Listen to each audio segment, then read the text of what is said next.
Hello students, आज के इस वीडियो लेक्चर में हम balancing of ledger accounts, balancing of personal account, balancing of real account, nominal account, इनको स्टडी करने वाले with the help of ledger. जो फॉर्मेट इलस्ट्रेशन दिया हुआ है आपके टेक्स्ट बुक में, उसी के सॉल्यूशन से इसको पहले समझ लेंगे, क्योंकि जल्दी से जल्दी मुझे आप लोगों के लिए प्रैक्टिकल प्रॉब्लम्स के सॉल्यूशंस के वीडियो भी अपलोड करने हैं। तो बेटर ये जो ऑलरेडी इलस्ट्रेशंस है, इनके हेल्प से हम इसको समझ लेते हैं कि भाई पर्सनल अकाउंट का बैलेंसिंग कैसे करते हैं। तो इसका एक्सप्लेनेशन स्टार्ट करने से पहले मैं आपसे रिक्वेस्ट करूंगी कि अगर अभी तक आपने चैनल को सब्सक्राइब नहीं किया तो चैनल को सब्सक्राइब कीजिए एंड बेल आइकन बटन को प्रेस कीजिए ताकि आपको लेटेस्ट वीडियो के नोटिफिकेशंस मिलते रहे। वीडियो को लाइक करना एंड शेयर करना मत भूलिएगा डियर स्टूडेंट्स। तो यहाँ पर सबसे पहले जो दिया है पर्सनल अकाउंट्स में, क्या बैलेंसिंग ऑफ पर्सनल अकाउंट, इसका मतलब क्या, दीज अकाउंट्स में भी डेबिट बैलेंस, इनका डेबिट बैलेंस भी हो सकता है पर्सनल अकाउंट का, और क्रेडिट बैलेंस भी हो सकता है, या फिर नील बैलेंस भी हो सकता है। नील बैलेंस कब होता है? जब है ना बैलेंस है ना इक्वल होता है, debit side and credit side दोनों का जब टोटल आप करते हो तो वो इक्वल अमाउंट रहता है, तो मतलब कोई भी बैलेंसिंग फिगर नहीं बचा है, कोई भी बैलेंसिंग अमाउंट नहीं बचा है, तो उसको बोला जाता है नील बैलेंस। तो ये जो पर्सनल अकाउंट है तो इनमें है ना क्या है कि डेबिट बैलेंस भी हो सकता है, क्रेडिट बैलेंस भी हो सकता है, नील बैलेंस भी हो सकता है। तो ये आप लोगों को फिलअप में या ट्रू एंड फॉल्स में, या आप लोगों को चूज द करेक्ट वर्ड या राइट वन वर्ड, मतलब इस तरीके से इन क्वेश्चंस को पूछे जा सकते हैं। अभी यहाँ पे आप लोगों को, जैसे हम लोग पहले ही पढ़ चुके हैं कि if total of debit side of an account is higher, अगर है ना डेबिट साइड का टोटल अगर ज्यादा है, हायर है, higher than the total of credit side, मतलब है ना डेबिट साइड का जो वजन ज्यादा है, डेबिट साइड का जो टोटल ज्यादा है, डेबिट साइड का टोटल ज्यादा है कंपेरेटिव टू क्रेडिट साइड, और क्रेडिट साइड पे हल्का है, तो उसको बैलेंस करने के लिए, उसको इक्वलाइज करने के लिए हमको क्या करना पड़ेगा, डेबिट के अमाउंट से हमको क्रेडिट का अमाउंट माइनस करेंगे तो जो बैलेंसिंग फिगर आएगा वो हमें क्रेडिट साइड में लिखना होगा, और फिर टोटल कॉलम में इक्वल अमाउंट हो जाएगा। और इसका उल्टा होता है कि अगर क्रेडिट साइड का बैलेंस ज्यादा है, और तो फिर हमको है ना क्रेडिट साइड के बैलेंस से डेबिट साइड को माइनस करना होगा, डेबिट के टोटल को, और फिर जो बैलेंस बचेगा उसको हमें डेबिट साइड में लिखकर, और है ना हमको टोटल कॉलम में सेम इक्वलाइज करना होगा अमाउंट को।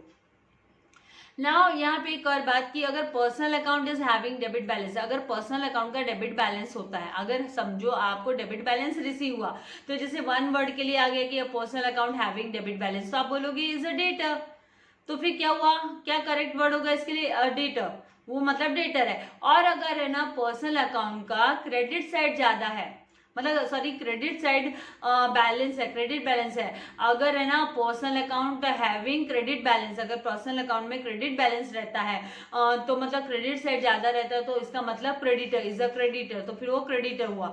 Now balance of these accounts is carried forward, ये जो बैलेंसेस होते हैं इनको कैरिड फॉरवर्ड किया जाता है। तो यहाँ पे डेबिट बैलेंस, जो डेबिट बैलेंस है, मतलब if debit side of the total of ledger is more than the credit side total, it indicates the debit balance। तो ये क्या इंडिकेट करता है, तो डेबिट बैलेंस इंडिकेट करता है। तो ये भी आप लोगों को राइट वन वर्ड टर्म के लिए आ सकता है कि the debit side total of ledger account is more than the credit side total, तो आप लिखेंगे डेबिट बैलेंस, इसका मतलब it is a debit balance. Now illustration number 8 में क्या बोला है, यहाँ पे देखिए कि sold goods to Raghav ₹6,000, Raghav को सेल किया है, तो इसका मतलब है ना यहाँ पे कैश की बात नहीं की है कि भाई कैश में सेल किया, तो मतलब राघव एक एस्पेक्ट हुआ एंड एक हुआ सेल्स अकाउंट, राघव एक एस्पेक्ट हो गया और एक हो गया सेल्स अकाउंट। तो यहाँ पे जो सेल्स मतलब इनकम है, तो ये होगा, इसको है ना हमको जब भी है ना सेल्स वो है और तो ये इनकम है, इसका मतलब जब भी सेल्स इंक्रीज होता है तो ये क्रेडिट में हमको लिखना होता है। तो हम यहाँ पे जो एंट्री बनाएंगे, और राघव है ये हो गया डेटर, इसको उधार में बेचा है, तो यहाँ पे राघव हो गया डेटर, तो जब भी डेटर इंक्रीज होता है तो उसे डेबिट किया जाता है। तो जर्नल एंट्री जो फ्रेम होती है वो होती है Raghav account debit to sales account being good sold to Raghav करके, और 6,000 है ना हमको डेबिट में अमाउंट लिखना है, 6,000 हमको क्रेडिट में, क्योंकि करस्पॉन्डिंग अमाउंट की एंट्री जो डेबिट अमाउंट में, जो डेबिट में जो अमाउंट रहता है वही करस्पॉन्डिंग अमाउंट क्रेडिट में आता है। नाउ सेकेंड यहाँ पे थर्ड फैक्ट को बोला कि received cash from Raghav, Raghav से ना कैश रिसीव हो गया। कितना कैश रिसीव हुआ भाई, तो यहाँ पे बोला 5500 कैश रिसीव हुआ। मतलब यहाँ पे जो एक एस्पेक्ट निकल के आएगा वो कैश अकाउंट करके आएगा और दूसरा एस्पेक्ट है ना राघव करके आएगा, राघव। तो यहाँ पे जो कैश है वो रियल अकाउंट है, तो जब कैश इंक्रीज हो रहा है तो मतलब उसको डेबिट करना है। एंड राघव भी है ना डेटर है, डेटर है ये, तो ये डेटर जब डिक्रीज होता है तो उसको हमको क्रेडिट में लिखना होता है। तो यहाँ पर हम कैश अकाउंट डेबिट 5400 लिखेंगे। राघव का जो बैलेंस होगा वो टोटल एक्चुअली कितना उससे रिसीव करना था, कितना उधार का माल बेचा था, 6000 का। तो ये जो है ना यहाँ पे अलाउड हिम कैश डिस्काउंट 600, तो 600 रुपए का डिस्काउंट दिया है, कैश डिस्काउंट दिया है। तो जैसे कि हम सभी को पता है कि कैश डिस्काउंट को तो हमको बुक्स ऑफ अकाउंट्स में रिकॉर्ड करना होता है, कैश डिस्काउंट को हम बुक्स ऑफ अकाउंट्स में रिकॉर्ड करते हैं। तो यहाँ पे डिस्काउंट अलाउड किया है, इसीलिए ये मतलब एक्सपेंसेस हो गया एक तरीके से। तो इसके लिए हमको इसको डेबिट में लिखना होगा, और इसको हमको डेबिट में लिखना होगा क्योंकि एक्सपेंसेस जब इंक्रीज होते हैं तो हमको डेबिट में लिखना होता है। एक्सपेंसेस का जो बैलेंस होता है वो डेबिट बैलेंस होता है। तो हम यहाँ पे ये जो डिस्काउंट है तो उसके लिए हम डिस्काउंट अलाउड अकाउंट करके डेबिट करके 600 हम डेबिट में लिखेंगे। एंड टू राघव, तो राघव का टोटल कितना अमाउंट रिसीव करना था, तो 6000। तो टू राघव अकाउंट यहाँ पे डेटा डिक्रीज हो रहा है, इसीलिए हम क्रेडिट में लिख रहे हैं। वो क्योंकि पेमेंट कर रहे हैं ना तो डिक्रीज हो गया डेटर ऑटोमेटिकली 6000 का, और नरेशन में आ जाएगा being cash received from Raghav and discount allowed. Now next यहाँ पे बोला invoiced goods to Raghav ₹14,000। Invoiced मतलब सेल किया, इनवॉइस्ड का मतलब सेल्स। तो यहाँ पे एक अकाउंट निकल के आया सेल्स अकाउंट, और दूसरा जो है ना नाम आया राघव का नाम, क्योंकि यहाँ पे कैश में नहीं सेल किया है तो sales account and Raghav account. अभी सेल्स है इनकम होता है, इसीलिए है ना सेल्स है वो इनकम होता है, और इनकम का ऑलवेज क्रेडिट बैलेंस होता है, तो हमको क्रेडिट में सेल्स को लिखेंगे। एंड राघव डेटर है, तो डेटर जब इंक्रीज होता है तो उसको डेबिट में लिखते हैं। तो Raghav account debit to sales account हम 14,000 की रिकॉर्ड करेंगे entry, being goods sold to Raghav 17 तारीख की डेट की जो है।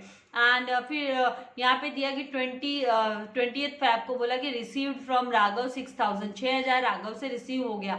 अभी 6000 रिसीव हुआ है, तो यहाँ पर कैश अकाउंट एक तो जो है रिसीव हुआ है मतलब पैसा आया है, तो 6000 कैश आया है, तो कैश अकाउंट डेबिट करेंगे हम, क्योंकि कैश रियल अकाउंट होता है। जब भी रियल अकाउंट डिक्रीज होता है, इंक्रीज होता है, जब भी इंक्रीज होता है रियल अकाउंट्स में तो उसको हमको डेबिट में लिखना होता है। एंड राघव है वो भी वो डेटर है, वो डिक्रीज हो रहा है तो उसको हम क्रेडिट में लिखेंगे। तो 6000 की एंट्री लिखेंगे कि cash account debit to Raghav account. तो इस तरीके से ये तो हुई जर्नल एंट्री, और जर्नल एंट्री का जब टोटल करेंगे, ये सबको आप टोटल करोगे, समअप करोगे, तो ये 32,000 यहाँ पे आपका जर्नल का जो बैलेंस आएगा वो 32,000 यहाँ पर आ जाएगा। आपका जो बैलेंस है वो 32,000 यहाँ पे आएगा।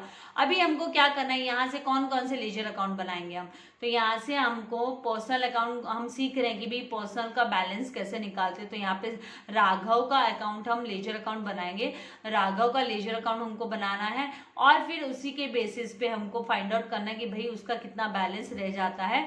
तो राघव अकाउंट तो खाली एक ही अकाउंट हम यहाँ पे बनाएंगे, क्योंकि हम पर्सनल के बारे में सीख रहे हैं कि भी पर्सनल अकाउंट का बैलेंस कैसे निकालते हैं, balancing of personal ledger account. तो यहाँ पर राघव अकाउंट एंड ये जो डेबिट साइड में डेट, फिर particulars GF amount rupees, date particulars GF amount rupees credit side में। अभी देखिए ये जो पहली एंट्री है यहाँ पर राघव अकाउंट 6,000, तो ये है ना राघव का जो हेडिंग दी है हमने राघव के अकाउंट में, तो वहां पे हम राघव का अकाउंट करके नहीं लिखेंगे, हम उसके डेबिट साइड में राघव के अकाउंट में ये क्रॉस में एंट्री जाएगी, डेबिट साइड में हम है ना टू सेल्स करके डेबिट साइड में ये जो टू सेल्स है ना, टू सेल्स अकाउंट क्रेडिट में लिखा हुआ है, वो लेजर अकाउंट में हम डेबिट साइड में टू सेल्स करके लिखेंगे कि भाई टू सेल्स कितने का सेल्स, तो 6,000 का सेल्स करके हम रिकॉर्ड करेंगे। और उसके बाद में देखिए आगे क्या है, इसके बाद में जो जर्नल एंट्री में आगे जो दिया हुआ है कि भाई यहाँ पे नेक्स्ट जो एंट्री है 3 तारीख की कि cash account debit discount allowed account debit to Raghav. तो ये जो डेबिट में लिखी हुई एंट्रीज है, ये जो डेबिट में एंट्री है cash account and discount allowed, इनको हमको राघव के खाते में, मतलब राघव का जो लेजर अकाउंट बनाया है, अब हम राघव के उसमें क्रेडिट साइड में by cash account and discount bye discount allowed करके हम 5400 एंड 600 हमको रिकॉर्ड करना होगा। तो यहाँ पर हम by cash account 5400 and bye discount allowed 6000। अभी उसके बाद में नेक्स्ट क्या है कि इनवॉइस्ड गुड्स टू राघव 14,000 का। तो अब जो एंट्री यहाँ पे है कि भी यहाँ पे हमको दिखाई दे रही है राघव टू सेल्स, तो अब फिर से राघव के अकाउंट में, लेजर अकाउंट में, राघव के लेजर अकाउंट में हम डेबिट साइड में टू सेल्स अकाउंट लिखेंगे। डेबिट साइड में हम लेजर में, यानी ये क्रॉस में जाएगा, ये आपको यहाँ पे जर्नल में क्रेडिट में दिख रहा है ना, आपको लेजर में डेबिट साइड में टू सेल्स अकाउंट करके 14,000 आप रिकॉर्ड करोगे। राघव की बुक में टू सेल्स अकाउंट करके 14,000 रिकॉर्ड किया। उसके बाद में आपको नेक्स्ट जो है वो है cash account to Raghav account. तो फिर से राघव के पर्सनल अकाउंट में, मतलब राघव का लेजर अकाउंट है वो पर्सनल अकाउंट हुआ, लेजर अकाउंट में हम है ना क्रेडिट साइड में बाय कैश अकाउंट, ये जो डेबिट में दिया रहता है ना, जर्नल के डेबिट में दिया रहता है, उसको क्रेडिट साइड में लिखा जाता है लेजर के। तो राघव के अकाउंट के अंडर में, राघव के लेजर अकाउंट के अंडर में हम बाय कैश अकाउंट करके क्रेडिट साइड में 6000 रिकॉर्ड करेंगे। तो यहाँ पे 6000 आ गया, ये बाय कैश अकाउंट करके 6000 आ गया। अभी देखो डियर स्टूडेंट्स, आप लोगों को एक बात ध्यान में रखने वाली है। देखो इसने कितने का माल खरीदा, पहले इसने 6000 का माल खरीदा था, 6000 का पहले खरीदा था, और उसका पेमेंट इसने कर दिया, हिसाब किताब रफा दफा हुआ। फिर इसने 14,000 का खरीदा, फिर इसने 6 का पेमेंट किया, तो बचे हुए 8,000 बैलेंस अमाउंट है, मतलब 8,000 अभी तक उसने बिजनेस को दिए नहीं है, जिस भी पर्टिकुलर बिजनेस ने उसको सेल किया उसको दिए नहीं है, तो वही बैलेंसिंग फिगर हो गया। तो अब इसको लेजर फॉर्मेट में हम फाइंड आउट करते हैं। तो लेजर फॉर्मेट में आप देखेंगे कि आपका डेबिट साइड है, वहां पर 6,000 प्लस 14,000 टोटल 20,000 आता है, 20,000 आता है। और ये जो 8,000 अमाउंट है ना, ये हमको बैलेंसिंग फिगर मिलता है, ये ऐसे नहीं मिलता है। इसमें क्या करना पड़ता है हमको, डेबिट साइड का टोटल कितना हुआ, 20,000 हुआ। फिर क्रेडिट साइड का टोटल देखिए 5,400 प्लस 6,600 कितना हुआ, 6,000 एंड 6,000 प्लस 6,000 12,000। तो क्रेडिट साइड का एक्चुअल में जो टोटल है वो कितना है, 12,000 है। तो अब हमको क्या करना होगा, ये जो डेबिट साइड का 20,000 दिया है, उस डेबिट साइड के 20,000 में से हम 12,000 माइनस करेंगे। तो ये जो 8,000 दिखाई दे रहा है, ये 8,000 है ना बैलेंसिंग फिगर है, 8,000 क्या है, बैलेंसिंग फिगर है। और इसको हम कैसे लिखेंगे, तो है ना फरवरी महीना, जो 2018 का फरवरी महीना वो खत्म हो रहा है, तो यहाँ पर हम है ना 28 को बाय बैलेंस कैरिड डाउन कर 8,000 यहाँ पे हम रिकॉर्ड करेंगे, बाय बैलेंस कैरिड डाउन, यहाँ पर बाय बैलेंस कैरिड डाउन करके, क्योंकि 28 का ही महीना होता है, ये लीप ईयर होता है तब 29 डेज और 29 फेब भी आता है, लेकिन ये लीप ईयर नहीं है, ये 28 तारीख तक का ही है, 28 दिन ही है इसमें। तो यहाँ पे 28 लास्ट डेट लिखेंगे 28 फेब, और यहाँ पे बाय बैलेंस कैरिड डाउन, और ये 18,000 है, ये ये 8,000 है, ये बैलेंसिंग फिगर है। अब इस फिगर को हमें क्या करना होता है, तो इस फिगर को हमें ना इस फिगर को हमको नेक्स्ट मंथ में, मतलब ये फरवरी महीना है तो अगला महीना होगा मार्च महीना, तो उसकी राघव के लेजर अकाउंट में मार्च महीने में हमें ना इधर लिखेंगे, मार्च महीने में 1 तारीख को लिखेंगे टू बैलेंस ब्रॉट डाउन, क्योंकि उसने 28 तारीख तक दिया ही नहीं था, 28 फेब तक, तो मार्च 1 तारीख को हम लिखेंगे टू बैलेंस ब्रॉट डाउन। ये जो कैरिड डाउन अमाउंट है, ये कैरिड डाउन अमाउंट है, इसको हम बोलते हैं क्लोजिंग बैलेंस, ये क्लोजिंग होता है, इसको क्लोजिंग अमाउंट बोलते हैं, क्लोजिंग। और ओपनिंग में हम है ना इस अमाउंट को लेकर आएंगे, तब हम बीडी लिखेंगे, जब ओपनिंग में लेके आएंगे तो इसको क्या लिखेंगे, बीडी ब्रॉट डाउन लिखेंगे। तो यहाँ पे टू बैलेंस ब्रॉट डाउन 8,000 हमको लिखना होगा। तो नोट, आपको ध्यान रखना है कि राघव का यहाँ पे अकाउंट है ना, उसका डेबिट बैलेंस हो रहा है, is having debit balance, so he is a debtor of the business. तो इसका मतलब वो क्या है, वो बिजनेस का डेटर है, वो बिजनेस का डेटर है। तो इस तरीके से हमको करना होता है। तो आई होप आपको ये जो पर्सनल अकाउंट का जो डेबिट बैलेंस वाला जो है वो अमाउंट का आपको ट्रांजेक्शन समझ में आ गया। अब हम मूव करते हैं क्रेडिट वाले पे। तो क्रेडिट वाले पे यहाँ पे क्विकली हम है ना नजर घुमा लेते हैं कि भाई कैसे क्रेडिट बैलेंस के टाइम पे कैसे हमको करना होता है। तो क्रेडिट बैलेंस का मतलब क्या होता है, जब है ना क्रेडिट साइड का अकाउंट है वो ज्यादा होता है, मतलब टोटल जब हम करते हैं वो ज्यादा होता है कंपेरेटिव टू डेबिट साइड तो जो बैलेंसिंग फिगर होगा वो क्रेडिट बैलेंस होगा, उसको क्रेडिट बैलेंस बोलेंगे। और जब क्रेडिट बैलेंस होगा तो क्रेडिटर्स अराइज होता है, क्रेडिटर्स अराइज होता है। तो यहाँ पे जो इलस्ट्रेशन नंबर 9 दिया है 2019 जनवरी महीने का, बॉट गुड्स फ्रॉम अनुपम, अनुपम से गुड्स परचेज किया ₹8,000 का 1 तारीख को। देन गुड्स रिटर्न टू अनुपम, अनुपम को रिटर्न कर दिया 700 का। देन कैश पे टू अनुपम ₹7,000, उसको पेमेंट किया 7,000 का। तो यहाँ पे देखिए बॉट गुड्स फ्रॉम अनुपम, अनुपम से परचेज किया मतलब उधार में खरीदा है, बॉट मतलब परचेस, उधार में खरीदा है। तो यहाँ पे जो दो एस्पेक्ट निकल के आते हैं वो आता है परचेसेस अकाउंट एंड अनुपम्स अकाउंट। तो हमको है ना जो जर्नल एंट्री फ्रेम होगी वो होगी परचेसेस अकाउंट डेबिट। परचेसेस क्या होता है, एक्सपेंडिचर्स होता है, एक्सपेंडिचर्स होता है तो उसको हमको डेबिट में लिखना होता है। तो purchases account debit to Anupam's account हम रिकॉर्ड करेंगे 8,000 की एंट्री एंड यहाँ पर जर्नल में। और फिर यहाँ पे नरेशन में लिखेंगे being goods purchase on credit, being है ना ये जो गुड्स है वो उधार में परचेज किए गए, Bing goods purchase on credit. उसके बाद में सेकेंड 10 तारीख को बोला है कि गुड्स रिटर्न टू अनुपम 700 का गुड्स रिटर्न कर दिया।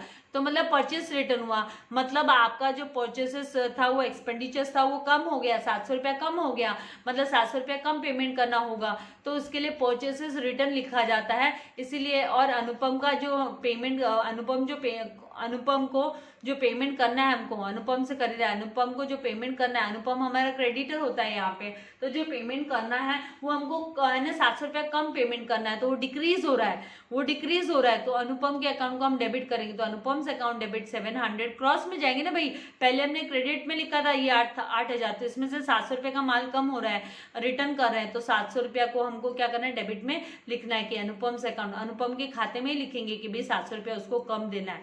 टू परचेस रिटर्न अकाउंट 700 रुपया, बिंग गुड्स रिटर्न। नाउ 20 तारीख को कैश पे टू अनुपम 7,000, 20 तारीख को 7,000 का कैश पेमेंट किया। अब आप देखिए यहाँ पे 8,000 था, 700 का रिटर्न किया तो 7,300 रुपया बचा है, उसको देना है मतलब अनुपम को। तो 20 तारीख को तो ओनली 7,000 ही दे रहे हैं। तो 20 तारीख को जब ओनली 7,000 दे रहे हैं इसके मतलब 300 का है ना डिस्काउंट हमको रिसीव हुआ है। तो यहाँ पे लेकिन उसके बारे में हमको बात नहीं की है, उसके बारे में हमको बात नहीं की है। तो पहले यहाँ पे हमको है ना 7,000 का सेटलमेंट, 7,000 में सेटलमेंट हुआ है, हम उसी हिसाब से उसकी जर्नल एंट्री को रिकॉर्ड कर लेंगे कि अनुपम्स अकाउंट डेबिट 7,000, क्योंकि यहाँ पे फुल एंड फाइनल सेटलमेंट नहीं बोला।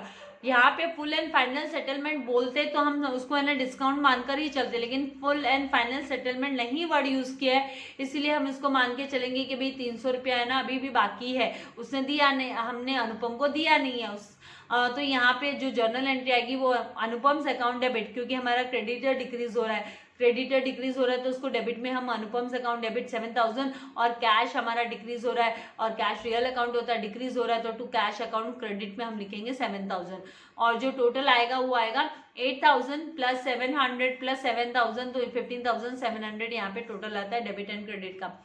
अभी इसमें से हमको लेजर अकाउंट बनाना है और हमको किसका, अनुपम का पर्सनल अकाउंट बना, पर्सनल बैलेंसिंग फिगर निकालने वाले, तो अनुपम लेजर अकाउंट हम बना रहे हैं। तो जहां जहां अनुपम का नाम है उसी हिसाब से हम ट्रांजेक्शन करेंगे। तो यहाँ पे पोस्टिंग ऑफ दीज एंट्रीज, ये एंट्रीज को हम पोस्ट करेंगे अनुपम के अकाउंट में, अनुपम्स अकाउंट। तो डेबिट साइड में लिखेंगे हम डेट 2019 एंड क्रेडिट साइड में हम डेट लिखेंगे, और हम particulars JF amount rupees date, particulars JF amount rupees, इस तरीके से आपको लेजर का फॉर्मेट बनाना है।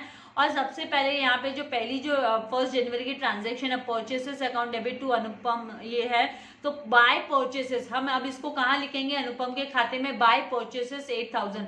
तो यहाँ पर हम लिख लेंगे कि भाई बाय परचेसेस अकाउंट 8,000, 8,000 का माल परचेस किया जनवरी 1 को। फिर उसके बाद में रिटर्न कब किया, नेक्स्ट एंट्री है रिटर्न को लेकर, तो ये रिटर्न का भी हमको अनुपम के खाते में लिखना होगा ना। तो अनुपम के जो लेजर अकाउंट बनाया हमने, अनुपम का लेजर अकाउंट, वहां पर हम डेबिट साइड में उसको क्रॉस में जाता है, याद रखो लेजर अकाउंट में क्रॉस में जाएगा। यहाँ पे ये जो आप क्रेडिट बोलते हो ये क्रेडिट वाली एंट्री है वो डेबिट में चली जाएगी लेजर में। तो टू परचेस रिटर्न अकाउंट लिखेंगे हम 700। तो यहाँ पर अनुपम के खाते में टू परचेस रिटर्न 700 की एंट्री आ जाएगी। 10 तारीख को, जनवरी 10 को। फिर उसके बाद में थर्ड एंट्री है कि Anupam's account debit to cash account. तो 7,000 की जो ये एंट्री है तो हमको अनुपम के उसमें टू कैश अकाउंट मतलब पेमेंट कर दिया है अनुपम को, तो यहाँ पर है ना टू कैश अकाउंट अनुपम के अकाउंट में, पर्सनल अकाउंट में डेबिट साइड में, मतलब लेजर अकाउंट में डेबिट साइड में हम टू कैश अकाउंट 20 तारीख को 7,000 लिख देंगे।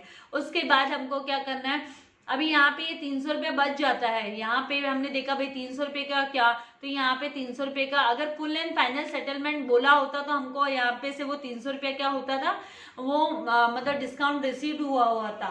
लेकिन यहाँ पे full and final settlement word नहीं यूज हुआ है, इसका मतलब वो बैलेंसिंग फिगर निकल के आने वाला है। तो यहाँ पर जब हम उसको 2019 का जो हम लेजर को क्लोज करेंगे जनवरी महीने का, तो आप देखेंगे कि क्रेडिट साइड ये बाद में आता है अमाउंट, याद रखना ये जो बैलेंस कैरी डाउन वाली लाइन है ना ये बाद में आती है, ये अभी पहले नहीं आएगी। आपको अभी चेक करना होगा भाई कौन से साइड का अमाउंट ज्यादा है कौन से साइड का कम है। तो आप देखोगे 7,700 आ रहा है डेबिट साइड में एंड क्रेडिट साइड में 8,000 आ रहा है। तो ये जो क्रेडिट साइड का 8,000 है ना ये हम टोटल कॉलम के यहाँ 8,000 लिख लेंगे एंड सेम यहाँ पे भी 8,000 लिख लेंगे। अब यहाँ का तो टोटल 8,000 नहीं है, तो डिफरेंस कितने का अराइज हो रहा है, तो डिफरेंस यहाँ पे 300 रुपये का डिफरेंस अराइज हो रहा है। वो उस डिफरेंस को हमें ना टू बैलेंस कैरी डाउन करके लिखेंगे, उसको हम 31 जनवरी को, ये जो मंथ एंड होता है 31 जनवरी को, तो यहाँ पे टू बैलेंस कैरी डाउन कर 300 रुपया लिखेंगे। ये बैलेंसिंग फिगर है और ये क्रेडिट बैलेंस है।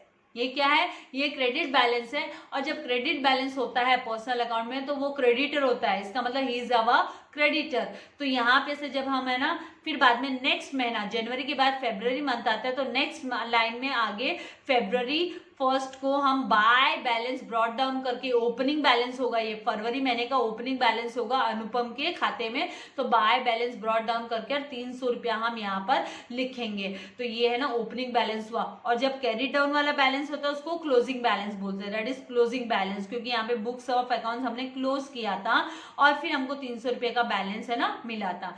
तो यहाँ पे नोट करने वाली बात ये है कि अनुपम अकाउंट शोज, जो अनुपम का अकाउंट है वो शो कर रहा है क्रेडिट बैलेंस, इसका मतलब ही इज अ क्रेडिटर, कि वो है ना हमारा क्रेडिटर है करके। तो इस तरीके से आपको अंडरस्टैंड करना होता है। मुझे आप लोगों को जल्दी से जल्दी प्रैक्टिकल प्रॉब्लम्स के वीडियोस देने, इसीलिए इनको है ना जो इलस्ट्रेशन है इनको मैं आप लोगों को अभी फिलहाल वर्बली करा के दे रही हूँ, इनको सॉल्व करके नहीं दिखा रही हूँ, लेकिन वर्बली मुझसे जितना हो पा रहा है उतना मैं अच्छे से आप लोगों को एक्सप्लेन कर रही हूँ। तो वीडियो को लाइक करना है, शेयर करना मत भूलिएगा, चैनल को सब्सक्राइब कीजिए एंड बेल आइकन बटन को प्रेस कीजिए ताकि आपको लेटेस्ट वीडियो के नोटिफिकेशंस मिलते रहे। Thank you very much, God bless you all dear students.